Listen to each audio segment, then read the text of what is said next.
Okay, so this video is going to go over how to install a CoinUp device, which will basically give you free play for any game.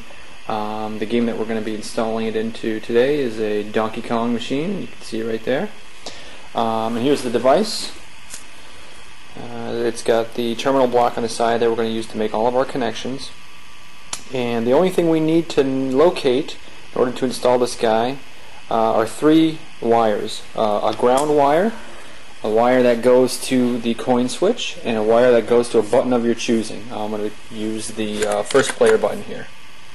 So first thing we want to do is pull this off and locate the wires, be able to identify them, and just make note of what color they are and how they're tied to the harness and driven back to the main PCB. Because what we want to do is locate the CoinUp device in a kind of like a central location where we can get easy access to those three wires: the ground wire, the wire that goes to the coin switch there, and the first player button right here.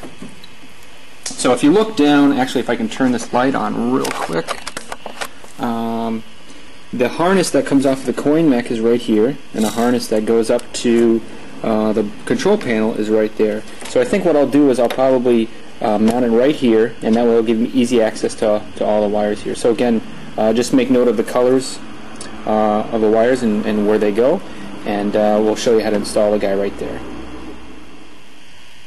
Alright, so you'll see the device right here in the terminal block that's on the side here that we'll use to make our connections. There's 5 positions here. This one is for ground. This one is for the button of your choosing. In our case, it's going to be the first player button. This guy is the wire that leads to the coin switch. This is the wire that leads back to the PCB from the first player button in our case. And this is power. Now luckily the new version of the CoinUp, like the one I'm showing here, is self-powered. In other words, it'll get its power from the signals that lead to the PCB. So even though this is plus 5 volts here, it's not needed for installation. So what we want to do is find the wire that leads to the CoinUp switch, cut that wire, strip both ends, twist them together, and just put them right in the middle terminal position here. The wire that comes from the first player button, in our case, to the PCB, we're going to cut that, strip the end that goes to the button, insert it here, the second one down, strip the end that leads back to the PCB, and here, second from the bottom. So, and of course, ground, which is probably daisy chained for all your buttons in your control panel, you can just tie that right in there. Now there is a screw hole here in case you wanted to mount it, just take a wood screw or something like that and mount it anywhere inside of the cabinet, wherever you want. I think for my implementation I'm just going to use these guys here. These are just little double-sided sticky mounting squares. That way I don't have to drive a screw into the side of the cabinet.